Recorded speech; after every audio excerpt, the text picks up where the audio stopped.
Hey guys, bit of a different video today. Just short, to the point, kind of, and nothing to do with the many series I've promised to do that I have entirely ignored.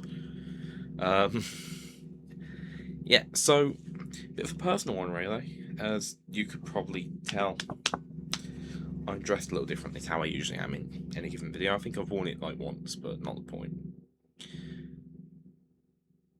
Tomorrow, we're going into a final. The Villa are. Yeah, that's right, I'm talking about football. I actually had football videos planned for the summer, but I don't know if I'll actually end up doing them now. But yeah. So I've obviously been keeping an eye on what various fans are saying, and I've gotten to a point where I've seen something that I wanted to read on camera. Football's a bit of a newer thing to me than it is to a lot of people. Um, just it's not something I grew up as a fan of. It's something that only since becoming an adult have I truly developed an appreciation for. I wanted to kind of, have a little talk. Uh, I just want to thank the boys of the Villa team for everything they've done this season. It's been a bit rocky in parts, and our injuries have been horrendous, but if this ends up being our greatest season in years, then I am entirely for it. But I saw this thing that I wanted to read out because one of our players, Ezri Konsa, he has written a letter to Villa fans that has been shared. So without further ado, let's take a look.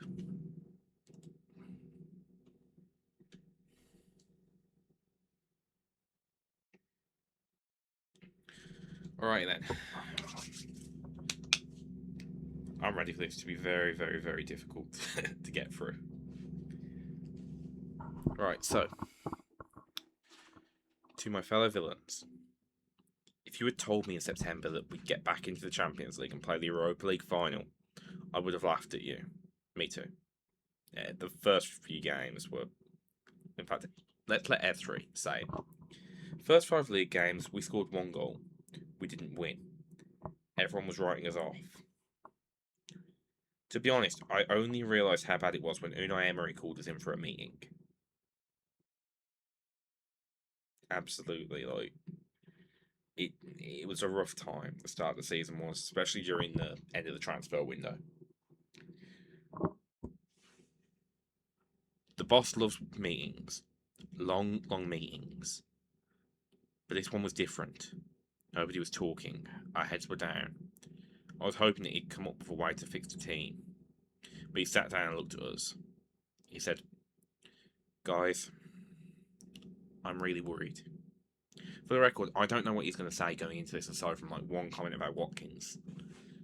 So, we'll carry on. And I just remember thinking, fucking hell, this is bad. Really bad. The boss has never ever used that word. Not a single time for years. No matter how badly we've done, he's always backed us to come out stronger on the other side. And that's who Unai Emery is. He's an absolute class manager. But in that meeting, you could tell that something was wrong just by the way he spoke. He was very concerned. We all were. I remember looking at the boys, seeing them glance over at one another, saying nothing. Nobody seemed to have any solutions. All I could think was, I'm not sure we're going to get out of this rut. When we lost out in the Champions League on the final day of last season, and Morgan had that goal disallowed at Old Trafford, that was a big kick in the teeth for us. Come summer, we couldn't strengthen up like the boss wanted. First game at Villa Park, I get sent off and we draw. We lose to Brentford, we lose to Palace, we take 2 points off Everton and Sunderland. Our goal is to get back into the Champions League. 5 games in, we're in the relegation zone. The lowest point was Sunderland. 1 man up at 1-0, we still couldn't win, which is, to be fair, an ongoing issue with us. We have issues whenever it comes to 10 men. It's just the truth. I don't know what the deal is with that. Even before they scored that late equaliser, I knew we were going to concede, which, to be fair, might have been part of the problem, but we'll carry on. As a centre half, you get 6 cents for it. Going back in on Monday, the mood was bad. Training was bad. I'm sure if I was the manager, I would have asked myself how much we really wanted it. As one of the senior pros, it was tough to see. It was a rough game. The Palace game was probably where I hit my lowest point. Like I say, I'm still quite a new fan to a lot of it. I will fully admit that I've missed a lot of the big stuff, just because I wasn't really raised around it. But well, you know, it's really grown on me over the last few years, and part of that is Unai Emery. Anyway, when I did the press conference before the Bologna game, I got asked all the usual stuff. Do you think you can turn it around? We all know how the media works, right? I had to say what they expected to hear, of course. I fully believe in this squad. Once it clicks, we're going to fly. But I can't say that I 100% believed it. And that hurt because I always wanted to be straight up with everyone. Then we beat Bologna, and everything I said had actually happened. You know the funny thing? There was nothing special going down. No massive team meeting or pep talk, nothing like that. I think it was just a fresh start for us, a different competition, no English teams, a clean slate, and once we won, a lot of relief. Yeah, we are a lot better against European sides than English sides, and I can wholeheartedly say that. Don't get me wrong, I'm not saying we're bad in the Prem. It's not as simple as that, but we flourish in Europe, and I love it. I love watching us in Europe. A few months later, we had 11 wins on the bounce. We just had this crazy confidence. We lined up for games knowing we were going to win, and that feeling is very rare in football. Even when we went a goal down, we knew we could turn it around in a couple of minutes. Nobody boasted, we just took it game by game. I don't even like looking at the table, especially early in the season. But I thought that we at least had to be close to the Champions League spots. Near the end of December, I had a quick look on my phone. Arsenal 42 points, Man City 40 points, Aston Villa 39 points. What the fuck? I'm not going to lie, I did think it. Could we do what Leicester did? We talked about it in the dressing room, not as a team, because the boss only looks at the table near the end of the season. It was mostly whispered in small groups. Boys, we got a chance here. It was really fun. But I always had the feeling that if one of our main players got injured, it was going to be tough for us. Tell me about it. Because we don't have that type of squad. We don't. It's horrendous. We do need better substitutes and stuff. It's not good. And our injuries are a real problem. We're not spending £1 billion on players every summer. True. We get fucked by financial rules. It's true. 1 month later, we had lost Onana, Kamara, Tielemans and McGinn. A team like us, we need everything to go our way to have a shot at the title, and it didn't. Let's be honest, 2026 hasn't been great for us. When you play in Europe for 3 years and you're chasing Champions League spots, it takes a toll. I was nervous when we played Forest in the first semi-final, because I knew we hadn't beaten an English team away since January. But to be fair, losing 1-0 wasn't the end of the world. We knew how good we are at Villa Park, when the floodlights are on and the fans are behind us, of course. That Spurs game, we deserved to be booed. Yes, we did. Absolutely. You pay good money to see us put our hearts on our sleeves. Yeah, we pay out the arse for that shit. And that day we didn't do much at all. but I think we were just so focused on the second leg. All I would talk about that week was Forest, Forest, Forest. Just ask my missus. She'd say, "What do you want for dinner?" Forest. From the way the boys were talking, I knew we were going to win. We all had faith. It was just, it gets nervy in semi-finals and finals. 2 days before the game, I saw Ollie Watkins making coffee. I walked over, put my arm around him, and said, "Ollie, we need you on Thursday. Please. This is a part I'd already read." He looked me in the eye and said, "Don't worry. I'm going to score. I'm going to fight. I'm going to give him absolute hell." I had never heard Ollie talk like that. There was something special in the air that week. In the dressing before kickoff, Guinea spoke as the captain, that being our good old John McGinn, Super John McGinn. And then I also had a few words. I told the boys to lock in and enjoy it. I said that I had never won a trophy here. No, we haven't won a trophy in 30 years. And that now that we're this close, there's no way in hell we're losing this game.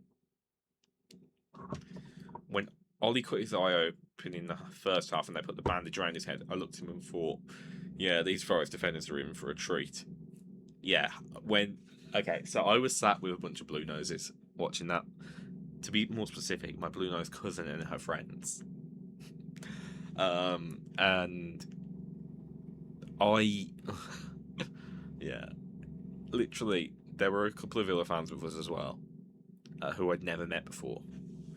And I just said, as they put that bandage around Ollie's head, he's gonna look damn good scoring in that. And he did. He looked amazing scoring like that. He was a man on fire, causing havoc, non-stop running. About 10 minutes later, Ollie scored. And then Emmy, John, 4-0. 4-0.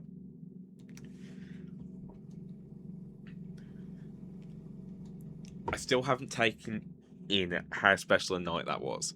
To reach a first major European final in 44 years. To be clear, that being the one we won.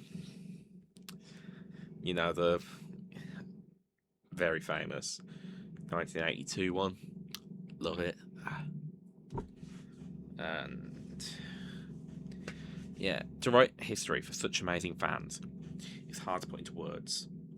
A lot of the fans at the stadium weren't born the last time Villa made the European final. I certainly wasn't.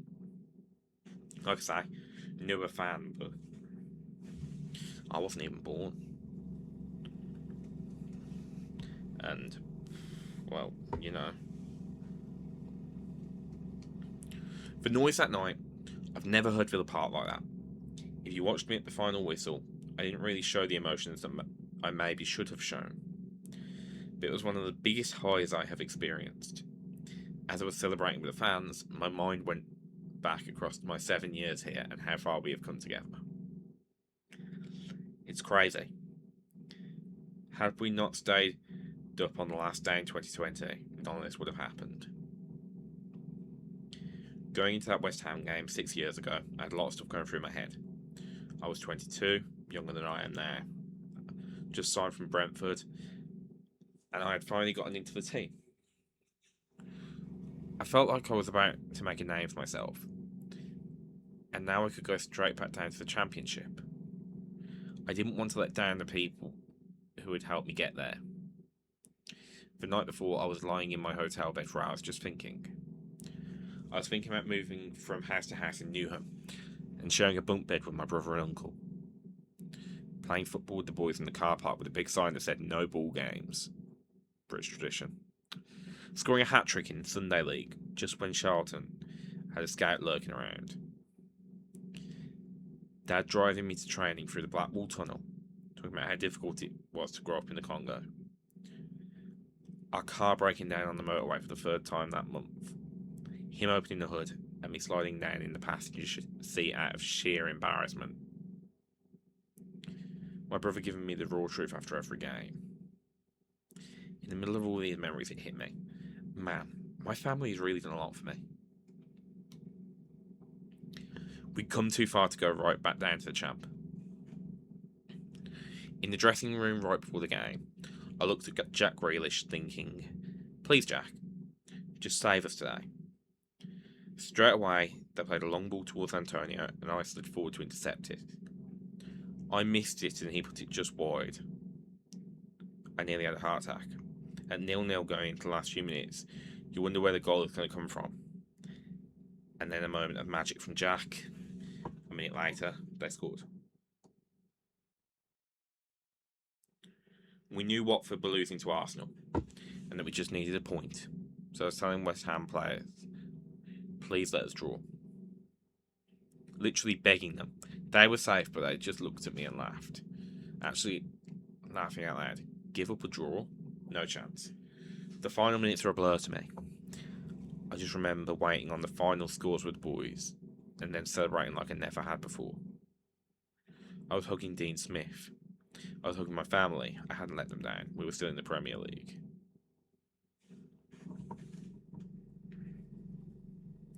Then a few years later, Unai Emery came and took it to another level. Class manager, I'm telling you. The first thing he told us when he arrived was, I'm not here to waste time. Right away, he changed our mentality. No more being mid-table. He wanted titles. He wanted to get into Europe.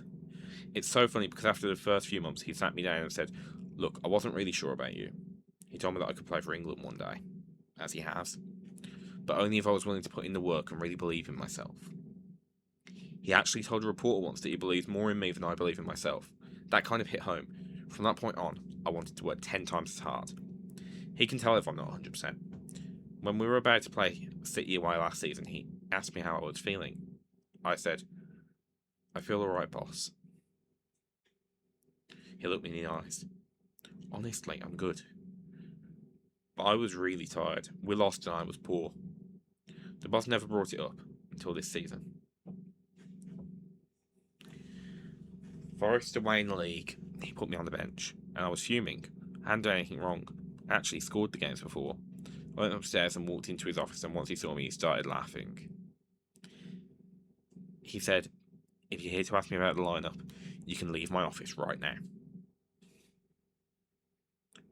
I was like, boss, what's this about?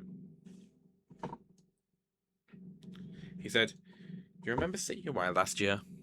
This time I'm not going to ask you if you feel fine to play. I'm just not going to play you. Obviously, I want to play every game. But a day or two later, I realised, you know what? He might be right.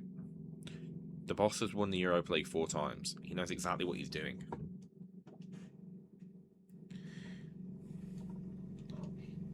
He works so hard. I'm not sure how he manages to have a life outside of football. You can see how much he cares for us. Robin Olsen wasn't playing much for us last season. Yeah, there's a reason for that. To be fair, Olsen he had some real good games, but I got nervous whenever Emmy wasn't playing for us. But when he got a chance at Brentford and he got a clean sheet, the boss got really emotional. He knew Robin worked so hard and never complains and shows everyone so much respect. I've never had a complaint about Olsen himself. It was one of them. Martinez was something else, and still is. And therefore, whenever he wasn't on our call sheet, I was like, yeah, we're going to struggle. But Brentford away, yeah. I was proud. I was genuinely proud. So yeah. For me, that's a sign of a great manager. Oh, yeah. And he told us that he had been wishing and praying for Robin to get that clean sheet. For me, that's the sign of a great manager and a great man. There was another moment when we lost out in the Champions League last year, and we got back into the dressing room, and it was like a funeral. Guys on the bench staring into the air. I'm sitting there with my shirt pulled over my head, wanting to disappear into the ground. The boss began to speak, and then he started to tear up. He was telling us how proud he was of us, and how hard we worked and how much commitment we'd shown. We had never seen him open up like that. I had even more respect for him after that. He just loves what he's doing, and he cares so deeply for his players. We're lucky to have Unai Emery as our boss. True.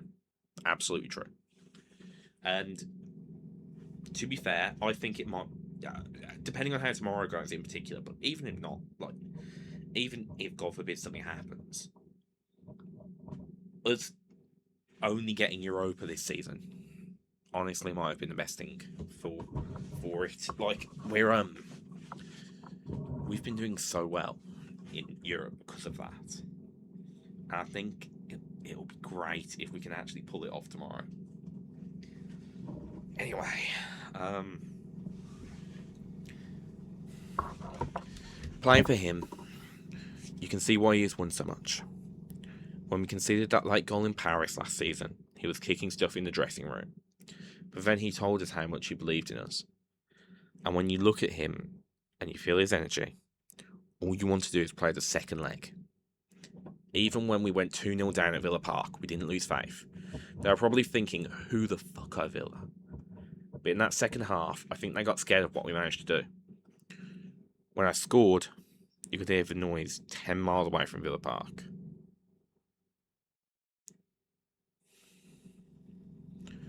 We may have lost the tie, but we beat PSG that night. We showed what we can do when we stick together and believe in ourselves. We were absolutely incredible that night, just so we're clear. We need that energy again in Istanbul on Wednesday. Definitely.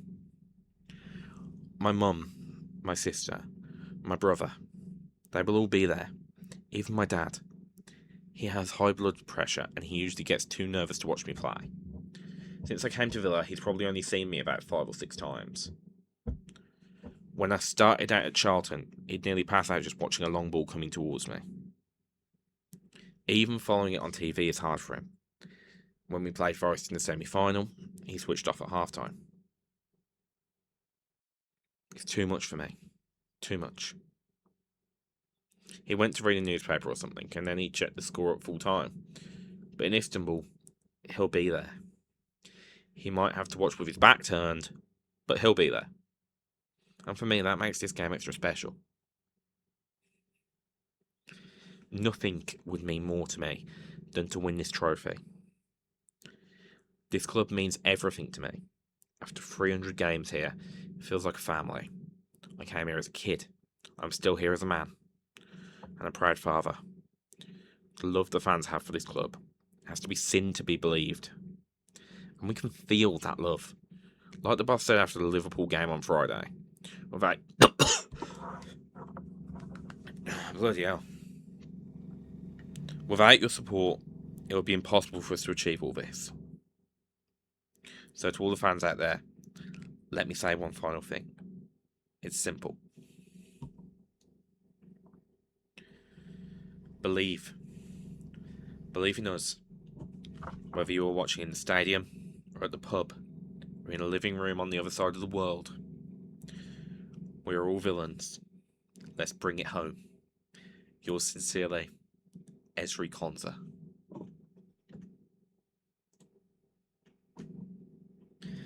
And honestly,